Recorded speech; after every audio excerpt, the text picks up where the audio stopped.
Hi, I'm Raj Kumar, President and Editor-in-Chief of DevX, here once again at the Clinton Global Initiative. I'm joined by Senator Chris Coons from Delaware. You are a member of the Senate Foreign Relations Committee, very aware and steeped in the development issues that our audience cares a lot about, so I wanted to grab a few minutes of your time just to hear what's happening on the Senate floor these days. This is a big month.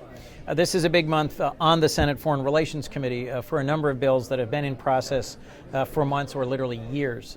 First up will be Electrify Africa, which is trying to take the Obama administration's Power Africa initiative and give it statutory authorization, give it a framework and some life beyond this administration. This is a bipartisan goal, it's a bipartisan bill. It's taken longer than it should to hammer out all the details. I am cautiously optimistic, but there are some potential poison pill amendments in markup, so folks who are concerned about our sustainable investment in infrastructure for energy in Africa should be paying attention to how this plays out. Without this bill, Power Africa really doesn't have the tools it needs to succeed. It doesn't have the legal authorization to continue past the Obama administration. We're at a late stage in the Obama administration to be putting into statute things that I think were great initiatives.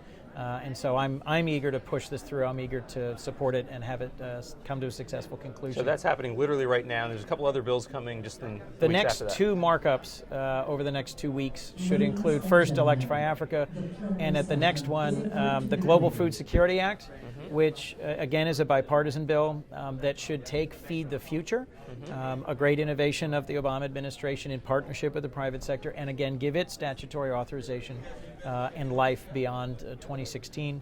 And then last but not least is a bill that I have with Bob Corker called the Food for Peace Reform Act that changes how we do food aid. Food aid for 70 years has been, by statute, U.S. commodity only, and 50% shipped on U.S. flag ships.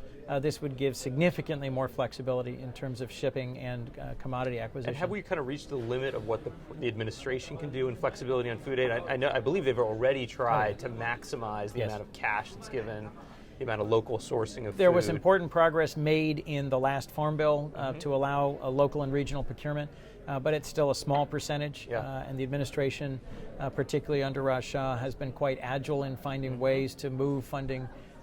But there are real statutory limits to how much PL 480 or the Food for Peace program can be used, and it is very inefficient in its current structure, but it does procure American commodities and employ American mariners and fund American ships. There is value in that, but I think we need to, through legislation, find a better balance going forward. Yeah, and I would think for those industries in the United States, it's kind of peanuts at the end of the day. The amounts we're talking about are literally, right?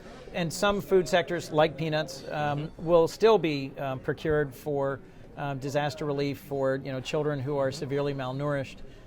It's more the wheat and rice and sort of bulk commodity corn, where some local and regional procurement makes sense. We will always be buying American commodities for development and disaster relief almost indefinitely. There are settings and situations where that's appropriate. But to have a statutory mandate that it all be U.S. commodities really handcuffs the food relief program in terms of its ability to be flexible and timely and responsive. Now you've got another kind of foreign aid reform bill in a way up, which is REACH. And this is not about new money for maternal and child health, but it's about kind of reorganizing the way we actually do it. Tell me more about that. Senator Susan Collins of Maine and I have introduced S 1911, the REACH Act, which ensures that we reach every child I like the name. For a healthy future. And it's taking innovations that USAID has already put in place, that the NGO community has brought forward in terms of what works to make the first 1,000 days of a child's life healthy and successful, to help children and mothers to thrive. It requires the appointment of a maternal and child health coordinator. Yeah, I heard that. I just wanted to, where would that person sit? Is that within USAID? Is that within the State Department? Kind of give me a sense of who that person would be. My recollection is within USAID, but I may be wrong about that. It might be at a higher level within the executive branch. Frankly, it's also having accountability and transparency around clear goals for performance and metrics for outcomes. It also encourages innovative financing, leveraging. Social impact bonds, those kinds of where things. a country's willing to make an investment, where NGOs are willing to match it, and there are measurable outcomes. It allows the sort of financing vehicles that are now known as social impact bonds. And that is not allowed otherwise. I mean, there's no current authorization for... In the absence of clear authorization, a number of agencies and entities say that they're not authorized. It's better when Congress gives express authorization. We've had terrific support from a very wide range of NGOs that have helped get us to this stage. But without advocacy and without engagement as to why these are important changes, we probably won't be successful. The current Congress is sharply divided. Work in Africa has been bipartisan in the 5 years that I've been in Congress. I've been blessed to have some great partners, Senator Johnny Isakson, Senator Lindsey Graham, Senator Jeff Flake. These are Republicans from Georgia, South Carolina, Arizona, Jim Inhofe of Oklahoma, folks who've been very passionate about their work in Africa. But it's hard to sustain anything that involves new funding or new authorities. And my hope is that before the end of the Obama administration, things that the NGO community has already been doing, things that have improved the efficiency and effectiveness and outcomes supported by USAID will get turned into statute and sustained so that they aren't lost. And one example of that is PEPFAR, which is obviously created around AIDS, but as we've seen with Ebola and some of the other issues, you need the health systems to be there. You want to get more of that money to target those kinds of systems. Is that right? Well, to be clear, PEPFAR, which was launched by the Bush administration, one of the signature accomplishments of the Bush administration, sustained by the Obama administration, will be helping 11 million people this year, is a dramatic American investment in training health workers, delivering laboratories and laboratory skills, and delivering antiretroviral drugs all over the world in important countries. We've got key transitions underway to country ownership and to building and sustaining primary healthcare systems. As of today, the PEPFAR program is focused on HIV/AIDS. We were in a discussion earlier today here at CGI about whether there could be any opening to include life-saving investments in maternal and child health. The example you're citing is in Nigeria.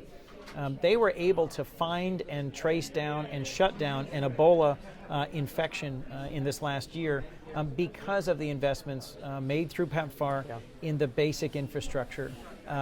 Those investments weren't made in Liberia, in Sierra Leone, and in Guinea. They're not PEPFAR partner countries, if I remember correctly, partly because they don't have an HIV/AIDS burden that met the threshold tests. We do need to look at how we make better use of money for development and money for humanitarian response to disasters and to conflict.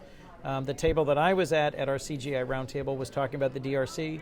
You can't talk about the Democratic Republic of the Congo without recognizing that the profound humanitarian crisis there is a direct outgrowth of conflict, sustained conflict over many years. Whether it's South Sudan or Syria, whether it's Somalia or Nigeria, conflict is often at the root of the development challenges that we face as we try to move towards the SDGs. We have to find ways to rationalize these investments and make them more sustainable too.